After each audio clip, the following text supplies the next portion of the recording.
네, 감사합니다. 오늘의 생명의 말씀은 사도행전 20장 22절에서 24절까지 보겠습니다. 신약성경 223쪽입니다. 사도행전 20장 22절에서 24절까지 사도행전 223쪽입니다. 다 찾으신 줄 알고 함께 같이 큰 소리로 읽도록 하겠습니다. 보라, 이제 나는 성령에 매여 예루살렘으로 가는데 거기서 무슨 일을 당할는지 알지 못하노라. 오직 성령이 각 성에서 내게 증언하여 결박과 환난이 나를 기다린다 하시나 내가 달려갈 길과 주 예수께 받은 사명 곧 하나님의 은혜의 복음을 증언하는 일을 마치려 하면은 나의 생명조차 조금도 귀한 것으로 여기지 아니하노라. 아멘.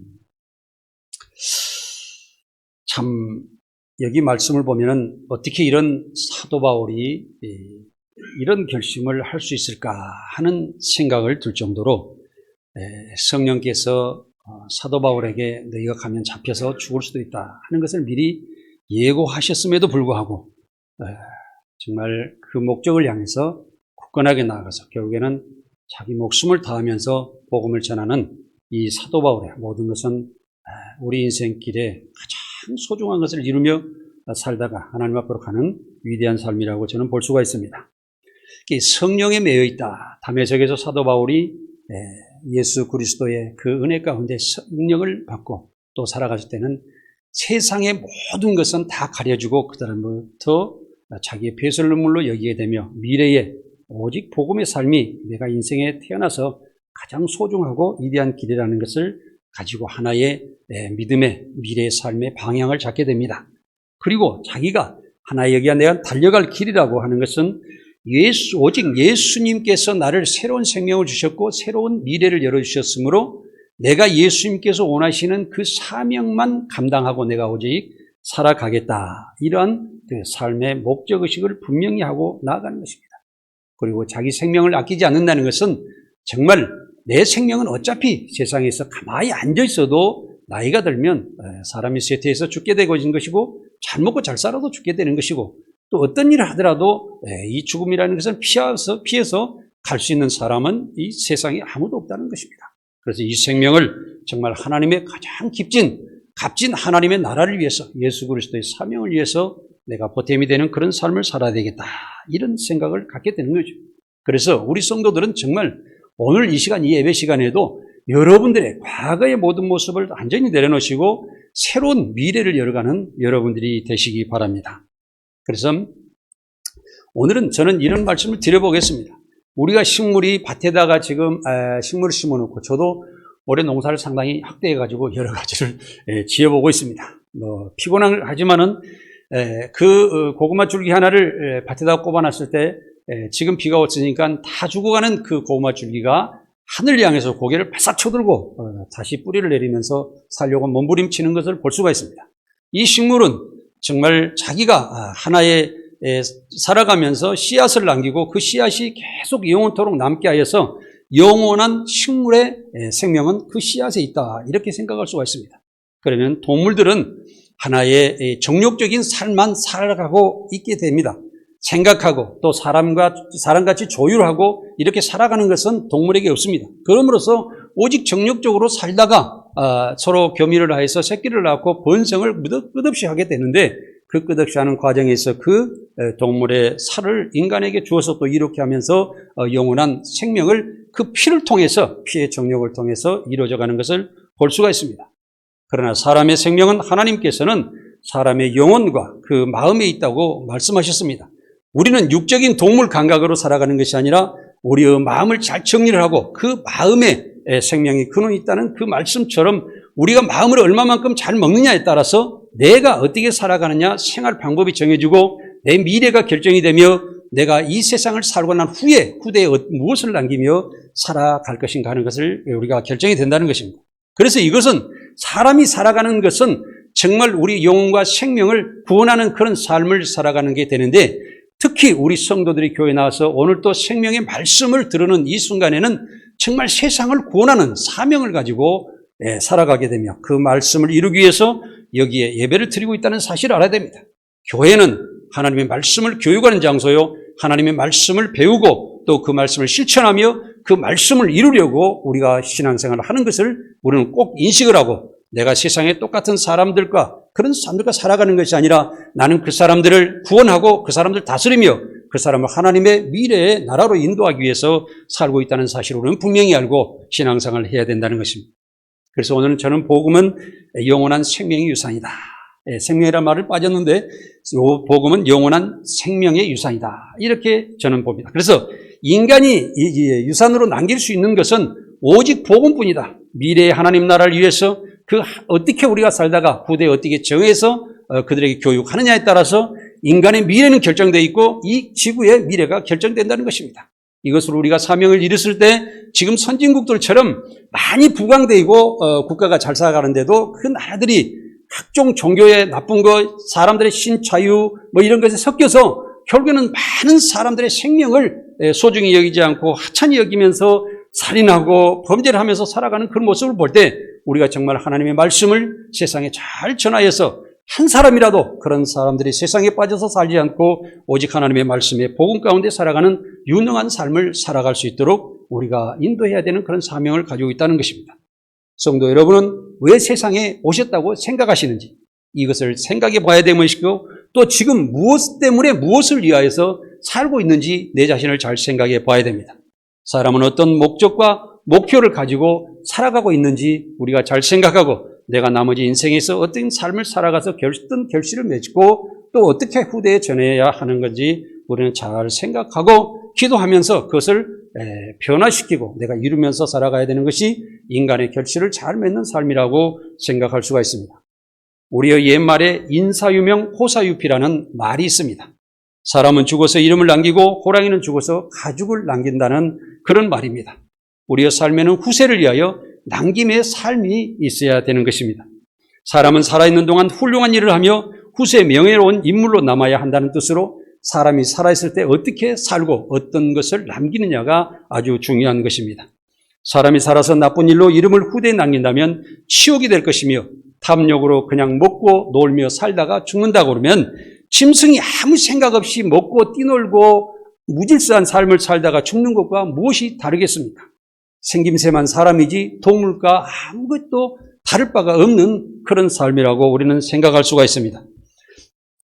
과거에 우리가 나쁜 일로 이름을 많이 남긴 사람들을 보면은 일제시대 때 친일파나 또한 못된 정치인들을 우리가 볼 수가 있는데, 친일파들은 그냥 잠깐 우리나라가 나라를 뺏겼는데 온 나라를 다 그 사람들에게 들어 바치는 것처럼 일본 사람들을 위해서 일하는 것과, 또한 정치인들이 그걸 협조하는 것을 우리는 볼 때 정말 안타까운 사실이었고, 그 후대를 바라볼 때 우리가 얼마나 잘못된 삶이 살았는가 우리는 알 수가 있는 것입니다.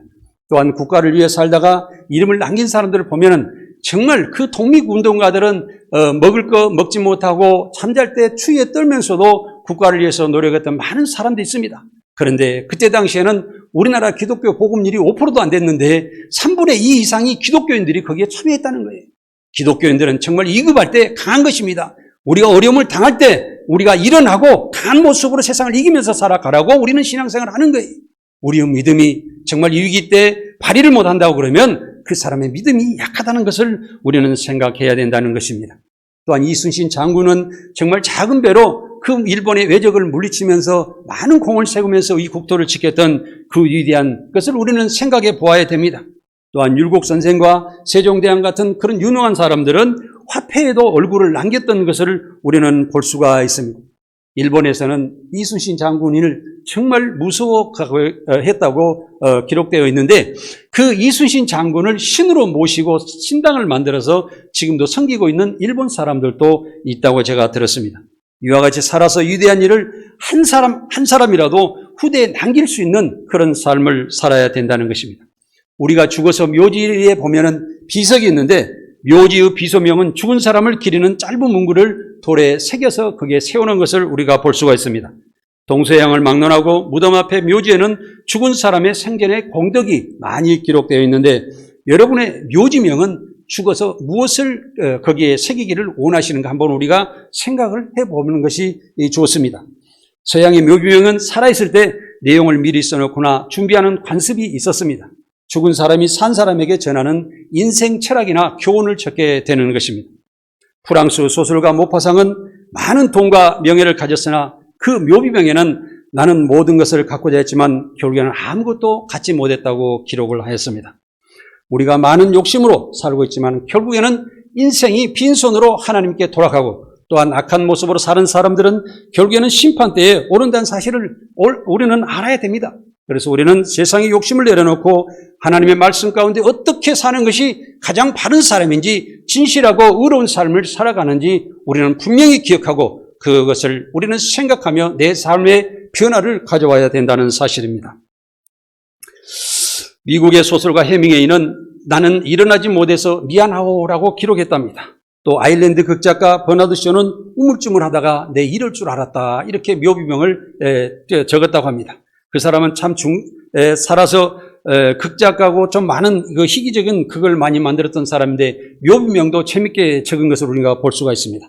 우리나라 아동문학가 방정환 선생은 아이의 마음은 신성과 같다고 기록했답니다. 그 아이들을 볼 때 아이들의 순수함과 깨끗한 마음을 잘 표현한 글이라고 저는 생각을 합니다. 그래서 우리는 항상 세상을 바라볼 때 그 어린아이로부터서 배울 수 있는 그런 삶을 살아가야 됩니다. 중광 스님은 괜히 왔다 갔다고 기록하였고 성철 스님은 산은 산이요 물은 물이라고 기록하였습니다. 또한 정진석 추기경은 모든 것을 모든 이에게 이렇게 기록하였는데 항상 그는 살아생전에 나눔의 삶을 주장했던 그런 분이었습니다. 김수환 추기경은 모든 것이 내 탓이오 하고 말씀을 남겼습니다. 그것은 뭐냐면 내가 항상 살아갈 때 상대방의 탓하며 또한 상대방을 문제를 지적하며 상대방을 무시하여서 내가 그 위대함을 자꾸 나타내고 하려는 어리석은 생각을 가진 것이 아니라 항상 내 잘못이다 이런 생각을 가지고 할 때 상대방의 마음을 사게 되고 또 화합하게 되어서 행복한 삶을 살게 된다는 말씀입니다. 또한 많은 개신교회 선교사님들은 복음을 전하다가도 올해도 많이 죽고 있습니다. 정말 우리가 보이지 않지만은 우리가 함께했던 김경준 선교사님 시리아 어린애에서 저희가 지원하여서 학교를 짓고 아주 열심히 그 선교를 했던 그 목사님 밤에 학교를 돌아보다 구덩이에 빠졌었는데 결국에는 거꾸로 떨어져서 머리에 뇌가 손상이 돼서 1년 동안 병원에 계시다가 돌아가신 것을 보았습니다. 그런데 그 아내는 또 그 선교사님을 뒤를 이어서 그 딸과 아들을 데리고 시에라에 들어가서 무슬림 지역에서 선교를 지금 아주 잘하고 있습니다. 우리는 그분들을 생각할 때 어떻게 그렇게 할 수가 있는가 이렇게 생각해 볼 때 그분들이 정말 그 학교의 선교사님의 무덤과 그 자녀들이 또 부인과 함께 선교를 계속했던 것을 그 후대에 학교를 다녔던 사람들이 그걸 보게 되면은 정말 그들은 또 많은 선교사들이 태어나고 인류를 구원하는 역사가 일어나게 될 것이라고 저는 생각을 합니다. 우리가 여기에서 기록된 말씀을 보면은 불교와 천주교와 개신교에 많은 사람들이 말씀을 기록했는데 불교는 이렇게 말씀을 남기는 것을 보면은 불교는 깨닫다가 죽는 것이 불교인 같습니다. 불교는 깨닫는 것을 완성이라고 생각을 합니다. 그러나 또 천주교는 깨닫고 봉사하는 정도까지가 보통 일반적으로 이루어지는 것입니다. 그래서 천주교는 선교사들이 많이 배송하지를 않습니다. 가끔가다 어쩌다 한 분씩 이렇게 하는 것 보지만은 개신교보다는 아주 적은 것 같아요. 그러나 개신교를 보면은 미국, 캐나다, 호주, 영국 많은 이런 선교사를 보내지만 지금 인구 대비 세계에서 가장 많은 선교사가 나가 있는 것은 우리나라 대한민국의 교회입니다.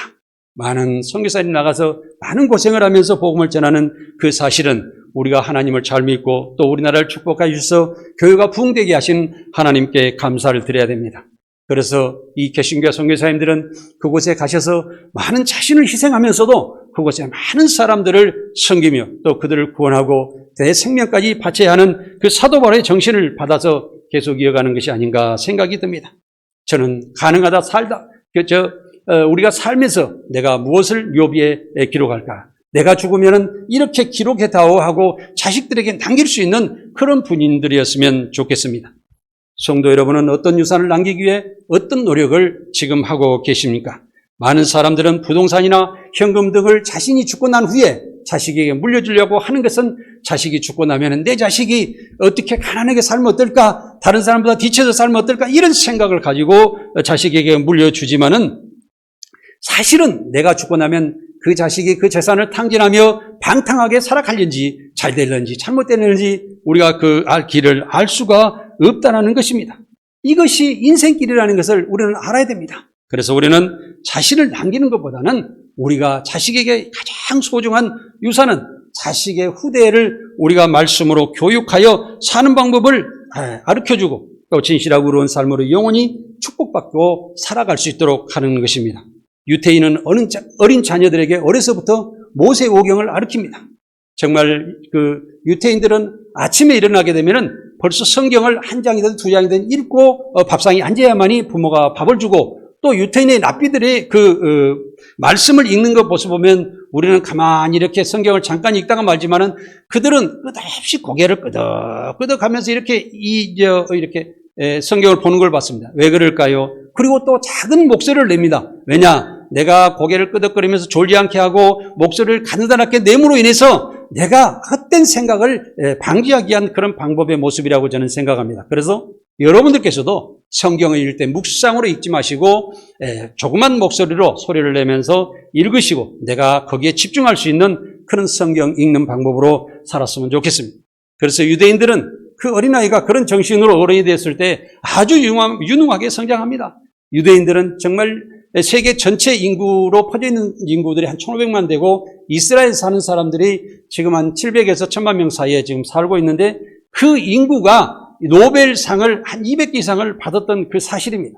그들은 아주 유능한 모습으로 살아가고 세계 경제권을 많은 그들이 걸머쥐고 지금 운영한다고 그렇게 이야기를 들었습니다. 지금도 얼마 전에 며칠 전에도 팔레스타인과 전쟁을 했었는데 그 이스라엘 백성들은 얼마나 똑똑한 사람들이냐면은 이 아이언돔이라는 것을 이스라엘 그 나라의 공중에서 방어 이런 체계를 잡아서 팔레스타인에서 그 포를 엄청나게 많이 쏘아댔는데 거의 90%를 공중에서 자기 나라에 떨어지기 전에 다 맞춰가지고 박살을 냈다고 그럽니다. 그럼 어떤 그렇게 기술이 나왔을까요? 그들은 자기 나라를 위해서 또 하나님 나라를 위해서 끝까지 노력한다는 것입니다. 이스라엘은 원래 사막의 나라였습니다. 그런데 그들은 갈릴리 호수에서 물을 끌어다가 온 사막에 호수라인을 만들어서 그곳에 가보면 많은 식물들이 자라서 중동의 농업국가로 발전하였으며 또한 예수 그리스도께서 살아생전의 모든 성지를 개발하여서 많은 세상 사람들이 와서 이스라엘에서 관광을 하게 하여 그 관광 대국으로 성장을 하였으며 또 군사 무기를 발전시켜서 세계 속에서 강대국으로 또한 그 조그만 나라가 우리나라 경상남북도만한 나라가 핵무기까지 가지고 굳건하게 중동의 그 중심에서 버티고 있는 것을 볼 수가 있습니다. 이런 것을 바라볼 때 하나님을 믿는 그 정신이 살았을 때 어떻게 그 나라가 변하는가 우리는 그 현실적으로 바라보고 있는 것이라고 생각합니다. 하나님은 이스라엘아 내 명령과 규례와 법도를 지켜 행하라. 그리하면 조상에게 주신 젖과 꿀이 흐르는 땅에서 내가 복받고 크게 번성하리라고 말씀하셨습니다.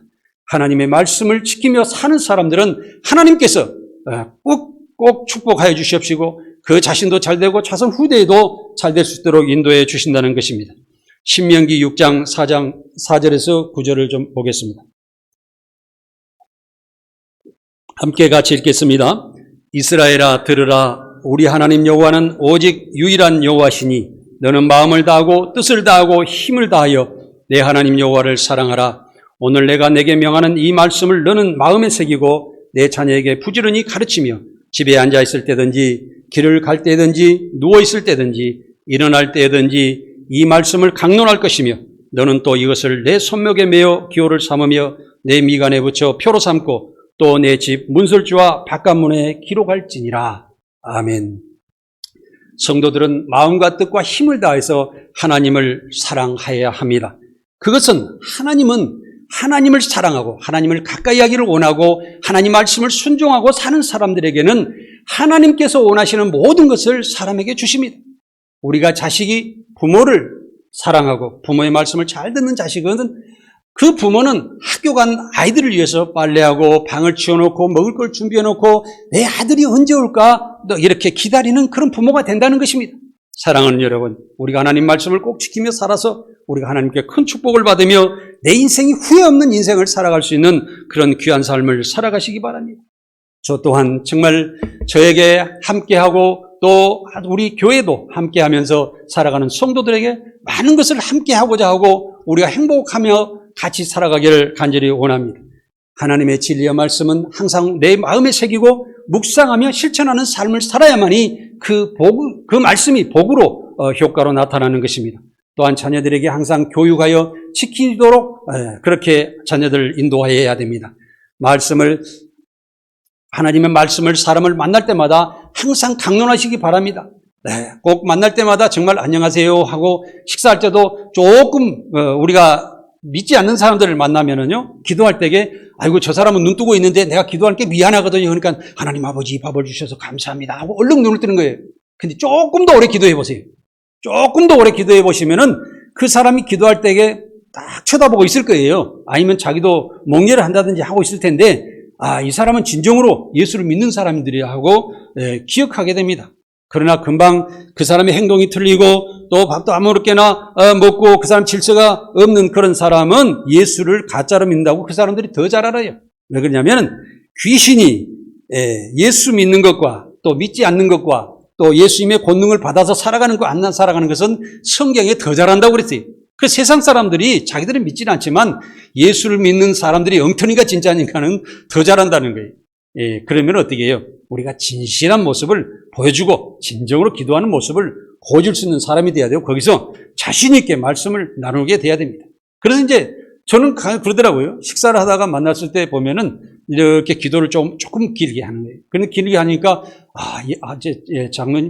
사장님은 예수를 믿으시는군요. 그러면서 그러면 이제 예, 저는 예수를 믿으니까 겁나게 좋아요 하는 것부터 시작해가지고 말씀을 쫙 해요. 그냥 내 생각대로 그냥 쫙 해요. 그러면 그 사람은 그러니까 이 사업이 잘 되시는군요. 그러니까 복 받으시는 이런 이야기가 상대방에게 튀어나오더라고요.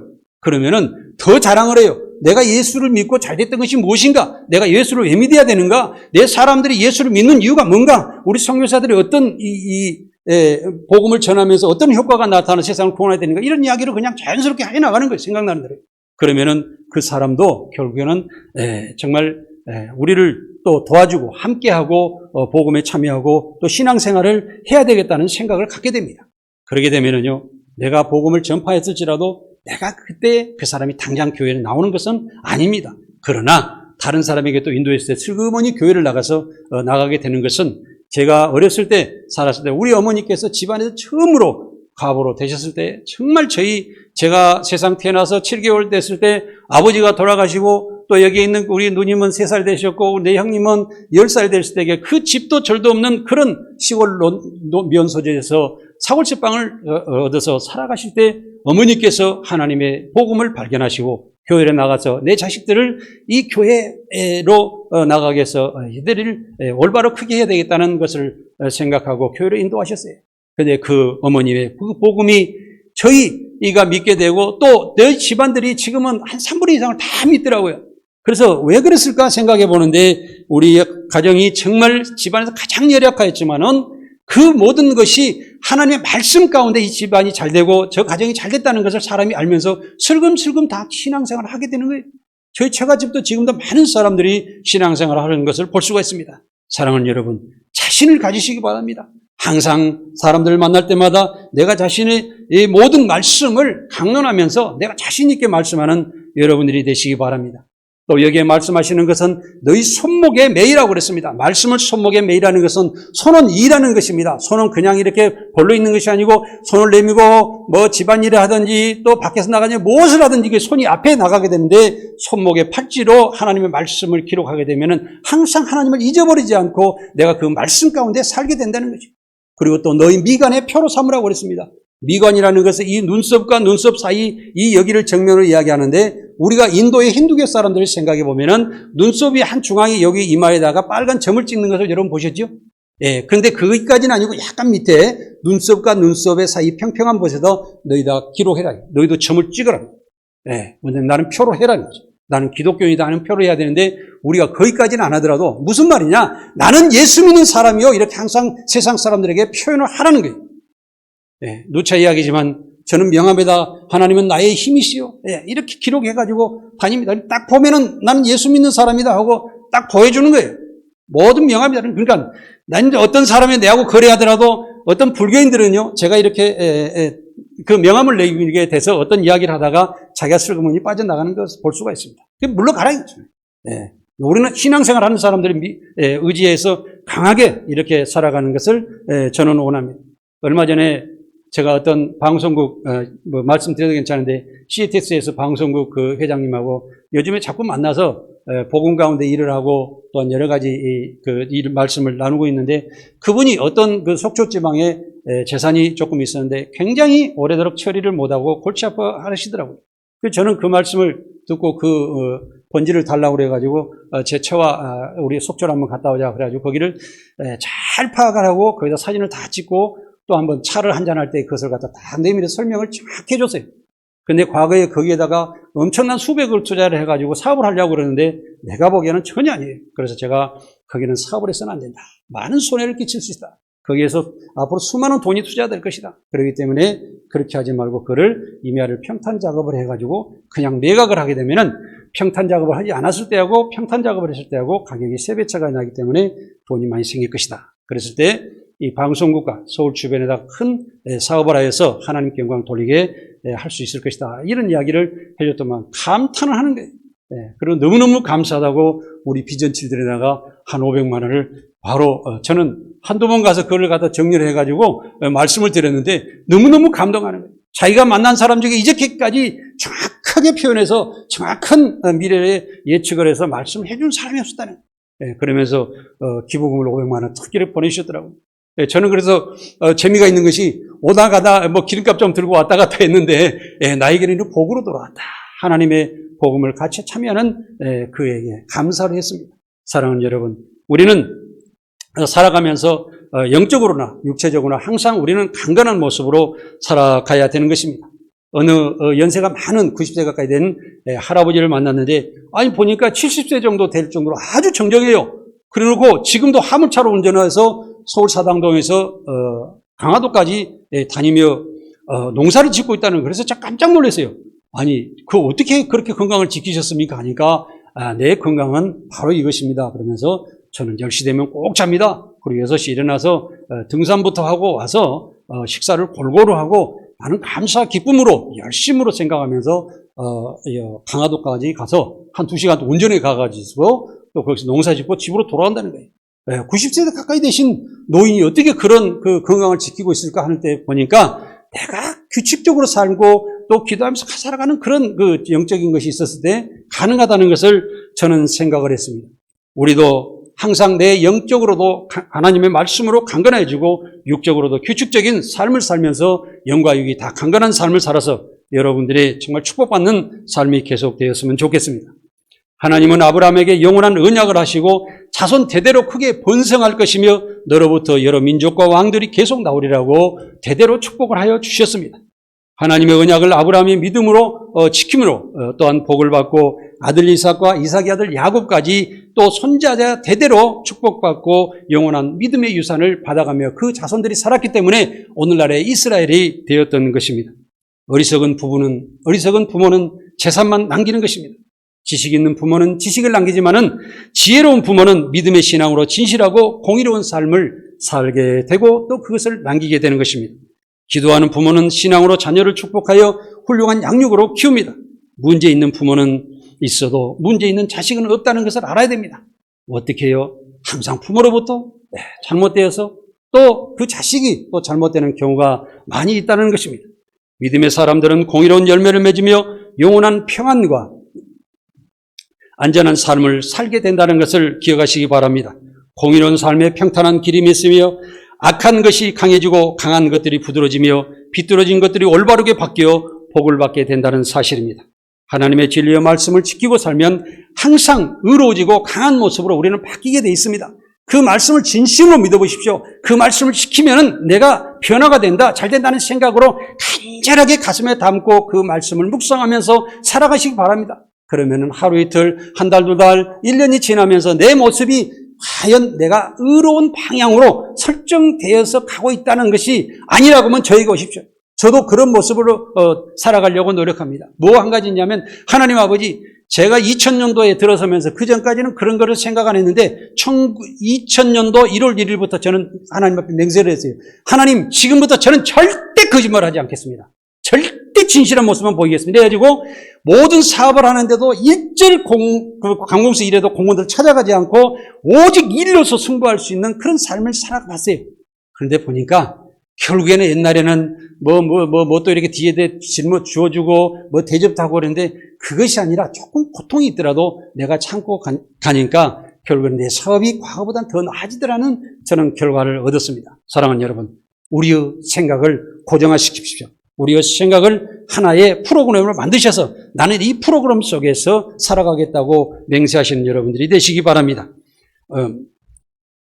사람의 모든 영광은 들의 풀과 꽃과 같은 것이며 또한 한날의 바람 앞에 촛불과 같은 인생이라는 것을 우리는 알아야 됩니다. 언제 바람이 불어서 우리가 불이 꺼져버릴지, 또한 여름철에 강하게 요즘에 보니까 장미가 아름답게 피어나던데 그 장미가 피는 시간이 어찌 그리 짧은지, 그 장미가 피어서 아름답게 있는 것이 한 달만 있었으면 좋겠다. 저는 장미 앞에 가서 그런 소원을 해봤어요. 그런데 정말 피었을 때 아름다운데 너무 빨리 지는 거예요.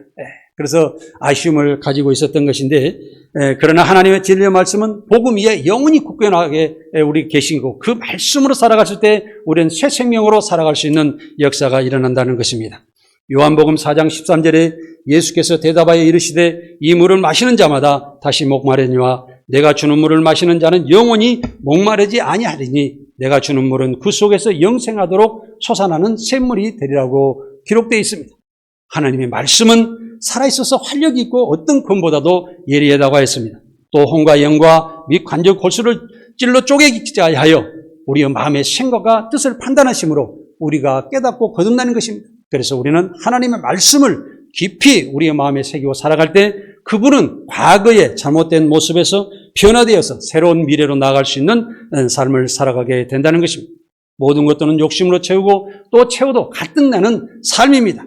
이 세상의 모든 것들은 만족을 완벽하게 줄 수 있는 것은 없습니다. 그러나 하나님의 진리의 말씀으로 영원히 목마르지 않는 삶을 살 수가 있다는 것입니다. 새 생명의 삶으로 나아갈 수가 있다는 것입니다. 우리가 바라보는 모든 세상 것들은 보이는 세상 것들은 다 우리에게 만족을 온전히 줄 수 없는 것이므로 보이지 않는 하나님 나라를 우리가 생각하면서 살아가야 된다는 것입니다. 보이지 않는 하나님의 나라, 보이지 않는 영혼의 말씀, 모든 것을 우리는 살리는 것입니다.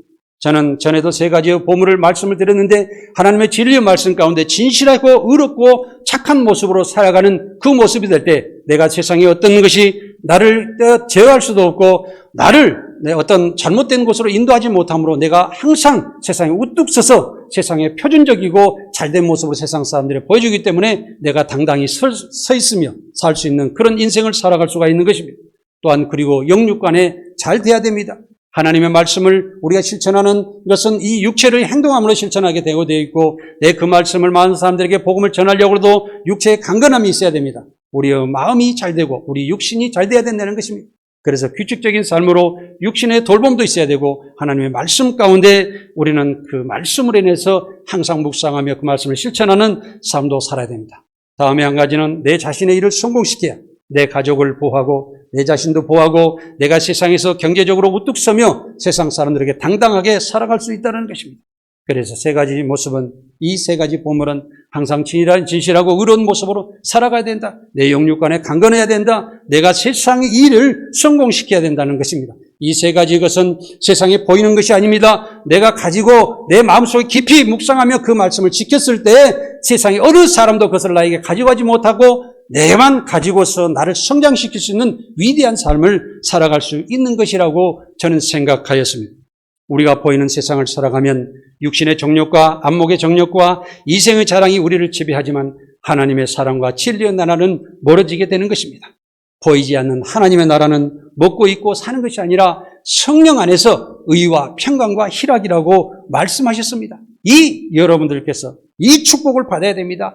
우리가 하나님의 말씀을 그 공의로운 삶을 실천하면서 그 안에서 의로운 삶을 살면서 내가 평안을 찾고 기쁨의 축복을 받아야 되는 거예요. 이것만 가지고 천국에 가는 거예요. 다른 거 가지고 올 것이 이 세상에 아무것도 없다는 겁니다. 사랑하는 성도 여러분, 하나님의 나라를 바라보고 내가 정말 축복받는 삶을 살아가시기 바랍니다. 하나님을 사랑하면 세상의 욕심과 정욕은 멀어지게 되며 오직 하나님의 뜻을 행하는 자는 복음 위에 새 생명으로 영원히 계시는 것입니다. 하나님의 나라는 복음을 통해서만 영원해지는 것입니다. 어떤 봉사를 통해서 그것도 일시적인 사람의 만족을 느낄 수 있지만 영원해지는 것이 아니라 하나님의 진리의 말씀을 계속 내가 실천하며 후대에 계속하여서 복음으로 계속 전해 내려감으로 인해서 하나님 나라는 그 위에 영원해진다는 사실을 알고 우리는 그 사업에 동참해야 되는 것입니다. 사도 바울이 예수님을 만난 후에는 어려움과 환난 속에서도 오직 한 가지 복음의 목표와 목적을 가지고 목숨이 다할 때까지 최선을 다했은 것입니다. 오늘 본문의 말씀 사도행전 20장 22절에서 24절을 제가 읽어드리겠습니다. 보라 이래 이제 나는 성령에 매여 예루살렘을 가는데 거기서 무슨 일을 당하려는지 알지 못하노라. 오직 성령이 각 성에서 내게 증언하여 결박과 환난이 기다린다 하시나 내가 달려갈 길과 주 예수께 받은 사명 곧 하나님의 은혜의 복음을 증언하는 일에 마치려 하면은 나의 생명조차 조금도 귀한 것으로 여기지 아니하노라 그랬습니다. 네, 성령에 매여서 살아가시기 바랍니다. 왜 그러냐면요, 내 생각으로 살아가는 것은 세상 방법으로 살아가지만 하나님의 성령께서 내게 말씀하시고 나를 붙잡아 주실 때는 우리 교회를 걱정하고 또한 우리 성도들을 걱정하고 하나님의 세계를 걱정하고 이 세상을 걱정하면서 내가 어떤 일을 해야 되는 건지 성령께서 알려주시고 인도해 주시고 그 일을 실천하여서 하나님 나라의 위대한 영광으로 돌려드리게 되며 내 인생도 위대한 삶으로 마감하게 된다는 사실입니다. 사도 바울은 다메섹에서 예수님을 만난 후에 성령에 얽매이게 되었습니다. 성령은 바울이 복음으로 고난과 환난의 삶을 살게 될 것을 알려주셨습니다. 그러나 바울은 복음의 사명을 다하려고 고난과 환난을 극복해야 함을 깨닫고 생명조차 끼지 않고 오직 복음을 위해 살았던 사실을 우리는 알아야 됩니다. 사도 바울의 복음을 통해서 처음엔 유럽이 다 복음화되어서 유럽이 강대국이 되어서 하나님께 영광을 돌렸었고 또 그 복음이 다시 아메리카, 미국, 캐나다, 이런 호주 이런 곳으로 가서 결국에는 그 나라들이 다 강대국이 되고 또 부유하게 살게 되었습니다. 이 복음이 아시아로 넘어와서 중국을 변화시키고 러시아를 변화시키고 다시 대한민국을 변화시키기 시작했지만 중국은 다시 일당 독재로 공산주의로 돌아가서 복음을 멸시하고 있고 또 러시아는 복음의 자유는 있다고 그러지만은 정교회라는 교회가 복음이 미약하게 들어와서 천주교식으로 복음을 전하기 때문에 러시아의 백성들은 기독교 신앙 복음률이 90%입니다. 자기들이 종교를 어디를 써내라고 하면 다 90%가 기독교라고 써놓은데 사실은 그 신앙생활이 너무 불교가 같이 미약하게 천주교 같이 미약하게 해서 그 힘은 약하여서 결국에는 자유의 나라이면서도 불구하고 그 효과가 나타나지 않는다는 것입니다. 사랑하는 여러분, 우리가 마포의 절두단 성지에 가면은 복음을 전하다가 순교한 많은 선교사들이 지금 잠들어 있습니다. 또한 양지의 순교자 기념관에 가보면 일제 강점기에 신앙을 지키고 또 순교하는 목회자와 많은 성도들이 거기에 기록되어 있습니다. 수많은 선교사와 신앙인들이 무엇 때문에 복음을 전하고 또 신앙을 지키다가 거기에 계셨는지 여러분 생각해 보십시오.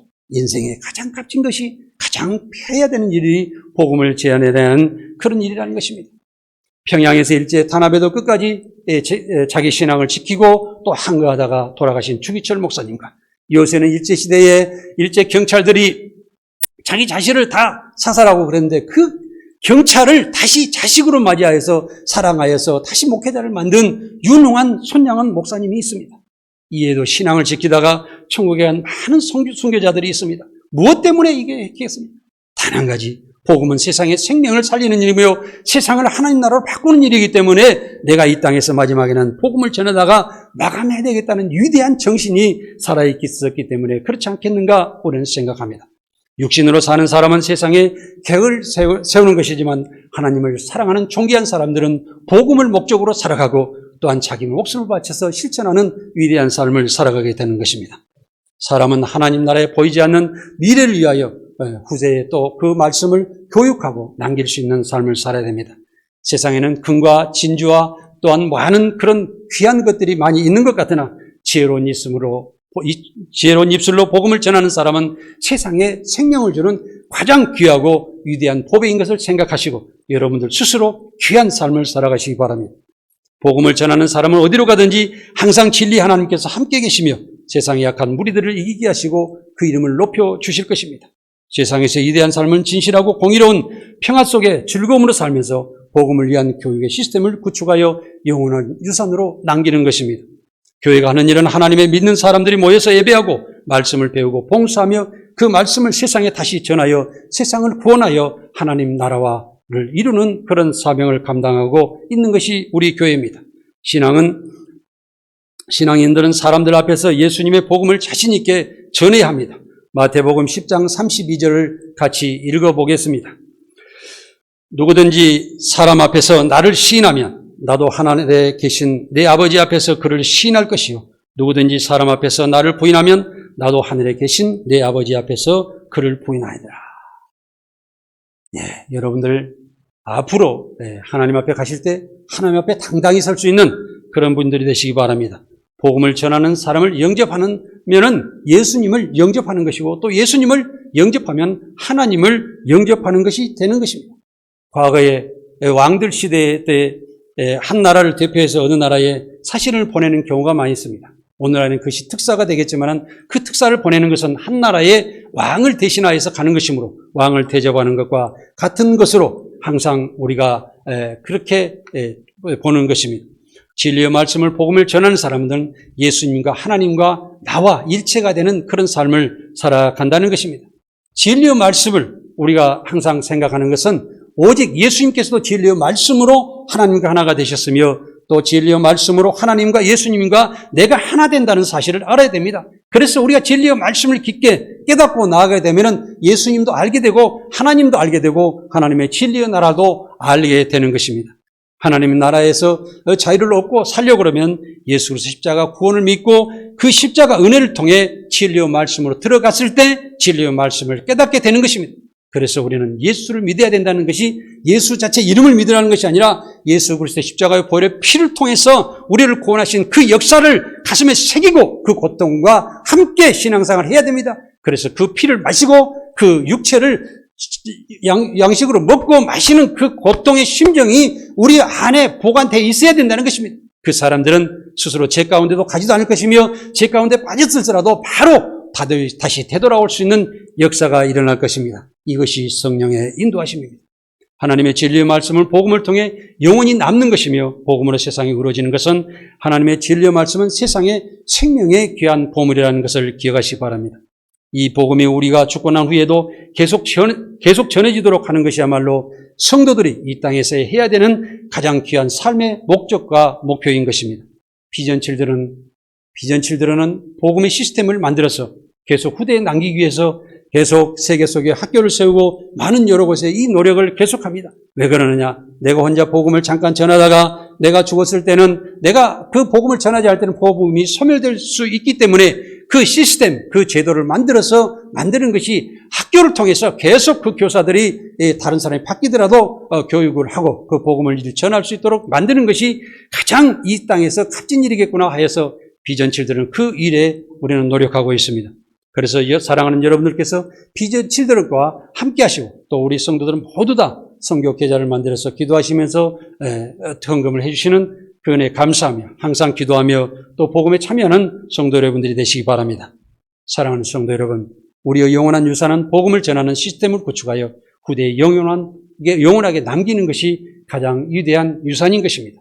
이 소중하고 영원한 복음의 유산에 동참하셔서 하나님께 영광 돌리시기를 간절히 원하며 복을 전하며 평안과 기쁨의 복을 받고 살아가는 성도 여러분들이 다 되시기를 바랍니다. 기도하겠습니다.